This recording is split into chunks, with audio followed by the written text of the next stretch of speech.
Hello guys. इस part में हम लोग बात करेंगे कॉज एंड इफेक्ट की, यानी कारण एवं प्रभाव। एक बड़ा ही इंपॉर्टेंट सा टॉपिक है, छोटा सा टॉपिक है, बहुत ज़्यादा यानी कि समझने के लिए कुछ चीज़ें नहीं है, बहुत एक छोटा सा और एक अच्छा टॉपिक है। एक से दो क्वेश्चंस आपको यहाँ पर मिलेंगे, चाहे आप बैंकिंग का एग्जाम देने चले जाएं, चाहे आप इंश्योरेंस सेक्टर का एग्जाम दें, और या फिर आप कोई दूसरे स्टेट वैकेंसी के लिए जा रहे हैं, यूपीएससी का एग्जाम देने जा रहे हैं, तो ऐसे कई सारे क्वेश्चन यानी कि एक से दो तीन क्वेश्चन तक भी मिल जाएंगे आपको जो है किसी भी कॉम्पिटिटिव एग्जाम में। अब यहां से देखिए करना क्या होता है और हम चीजों को कंसीडर कैसे करेंगे, तो ये सारी चीजें देखते हैं। देखिए सबसे पहले जानते हैं कि कॉज एंड इफेक्ट का मतलब क्या है। कॉज का मतलब किसी भी चीज के होने की वजह। अब देखिए ये हम जानते हैं कि भाई कोई भी चीज बेवजह नहीं होती, हर चीज के पीछे एक रीजन है। कोई भी चीज हो रही है, कोई भी घटना घटित हो रही है, तो उसके पीछे एक कॉज, उसके एक वजह डेफिनेटली रही होगी। अब यहां पर देखिए क्वेश्चन की फ्रेमिंग कैसी होती है कि हमें दिए जाते हैं दो स्टेटमेंट, एक ए एक बी, और इनमें कुछ हमें डेटा प्रोवाइड किया जाएगा और हमसे यहाँ पर 5 ऑप्शंस देता है इनको मार्क करने के लिए। ठीक है, और वो ऑप्शंस क्या हैं और कैसे हैं तो वो चीज़ हम समझेंगे। हमें इनमें से बस पहले ये सेलेक्ट करना है, ये समझना है कि इन दोनों स्टेटमेंट में से कौन सी बात जो है अपने आप में कॉज है, एक कारण है, और कौन सी अपने आप में एक प्रभाव है। अगर ये हमने समझ लिया तो बस समझ लीजिए हमने टॉपिक को क्लियर कर लिया। अब यहां से देखिए किसी भी चीज को अगर आप कॉज बता रहे हैं, ठीक है, कह रहे हैं कि ये एक अपने आप में एक कारण है, तो वो जो कारण है वो या तो लॉजिकली या तो साइंटिफिकली प्रूवन चीज होनी चाहिए। जैसे मान लीजिए मैं ये कहने लगूं कि राम अपनी बाइक से ऑफिस के लिए निकला और रास्ते में जो है वो गिर गया।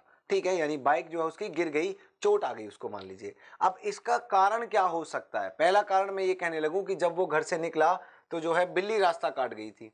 तो अब क्या ये कोई इसका लॉजिक बनता है कि बिल्ली रास्ता काट गई तो व्यक्ति जो गिर जाएगा? बिल्कुल नहीं। ये अंधविश्वास है, ये जो सुपरस्टिशियस बातें हैं इनसे कोई लेना देना नहीं है यहाँ पर। ठीक है, या कहने लगूं कि जो है उसने काला टीका नहीं लगाया था इसलिए गिर गया, शनिवार का दिन था, तो ये तो क्या बिल्कुल बेकार की और बिल्कुल वाहियात बातें हैं, तो इनसे कुछ यहाँ पर कंसीडर नहीं हम करेंगे। लेकिन मैं ये कहने लगूं कि रास्ता जो है उबड़ खाबड़ था और रास्ते में कीचड़ थी, तो ये जो है इसका कॉज बन सकता है कि हाँ भाई ऊबड़ खाबड़ जगह हो अगर जो है, ठीक है, थोड़ी सी जिगजैग जो है चीजें हो रही हैं और ऊपर से कीचड़ भी हो रही है, तो व्यक्ति ऐसे में गिर सकता है फिसल कर, चाहे वो बाइक से जा रहा हो या फिर वो पैदल भी क्यों ना हो, तो वहां पर वो गिर सकता है। तो ये चीज इसके लिए क्या लॉजिकली समझ में आती है कि यस इट इज पॉसिबल। तो यहां से हम चीजों को जनरल वे में कंसीडर करते हैं, ये याद रखिएगा, क्योंकि ऐसा नहीं है कि हमने इसको कॉज माना कि हाँ ये इसका कारण बन सकता है, लेकिन ऐसा तो नहीं है कि अगर ऊबड़ खाबड़ रास्ते पे कीचड़ हो जाए तो कोई बिना गिरे निकल ही नहीं सकता है, ऐसा तो नहीं है। लेकिन जनरली क्या होता है ये हमें यहां से समझना, ठीक है। सामान्य स्थितियों में क्या चीजें घटना जो है घटनाएं घटित होती हैं ये हमें कंसीडर करना होता है। ठीक है, हम स्पेसिफिक नहीं जाएंगे कि सर जरूरी थोड़ी है ऐसा ही हुआ हो या जरूरी थोड़ी है ऐसा भी तो हो सकता है, वो बात एक अलग चीज है। सामान्य तौर पर क्या होता है उसको हम कंसीडर करेंगे, ठीक है। अब यहां से देखिए ऑप्शंस क्या होते हैं। पहला आपको जो ऑप्शन मिलेगा वो मिलेगा कि अगर जो ए स्टेटमेंट है वो अपने आप में क्या है कॉज, ठीक है, और जो बी है वो उसी ए का क्या है इफेक्ट है, ठीक है। तो अगर ऐसा है यानी ये स्टेटमेंट अपने आप में कारण था और बी उसी का प्रभाव था, तो पहला ऑप्शन। दूसरा क्या होगा, बिल्कुल वाइस वर्सा, कि अगर बी जो है वो है हमारा कॉज और जो ए है वो उसी का क्या है इफेक्ट, तो हम कौन सा ऑप्शन चुनेंगे? तब हम चुनेंगे सेकेंड ऑप्शन। थर्ड हमारा क्या होता है कि अगर पहला भी कॉज दूसरा भी कॉज, ठीक है, यानी दोनों ही स्टेटमेंट अपने आप में इंडिपेंडेंट कॉजेज हैं। चौथा ऑप्शन यहां से क्या आता है कि दोनों ही क्या हैं अपने आप में इफेक्ट हैं, ठीक है, और इफेक्ट भी कैसे? बिल्कुल इंडिपेंडेंट, बिल्कुल जो है अलग अलग एक दूसरे से इंडिपेंडेंट हैं, एक दूसरे से बिल्कुल स्वतंत्र हैं। और पांचवा ऑप्शन ये होता है कि हैं तो दोनों ही इफेक्ट्स, लेकिन दोनों के होने की जो वजह है वो कोई एक वजह है, दोनों ही किसी कॉमन कॉज की वजह से हैं, एक ही कारण की वजह से हैं। तो ये हमें 5 ऑप्शंस मिलते हैं इन दो स्टेटमेंट को पढ़ करके समझ करके आंसर करने के लिए, ठीक है। तो यहां से इन चीजों का हम ख्याल रखेंगे।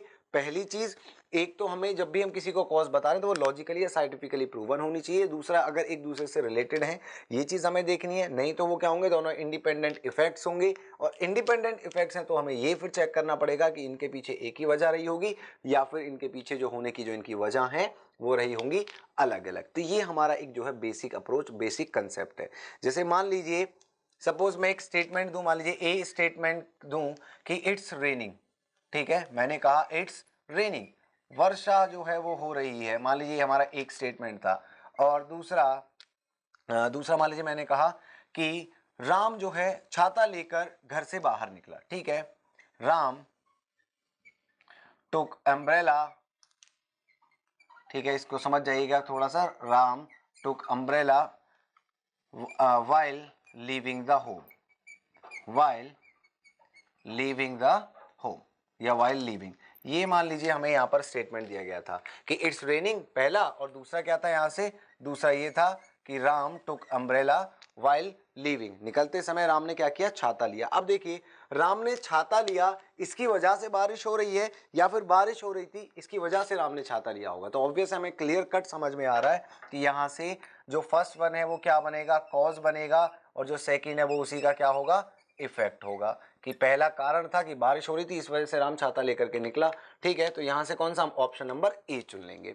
तो इस तरह से, इस वे में हमें चीज़ों को कंसीडर करना है जब भी हमसे बात की जाएगी कॉज एंड इफेक्ट की। बाकी जब हम यहाँ से क्वेश्चंस देखेंगे, एग्जांपल्स देखेंगे, तो हमें चीज़ें बहुत और ज़्यादा बेहतर वे में समझ आएंगी। तो यहाँ से मूव करते हैं नंबर ऑफ क्वेश्चंस की तरफ। अगले पार्ट में देखेंगे कि किस तरह के क्वेश्चंस हमें यहाँ पर मिलेंगे।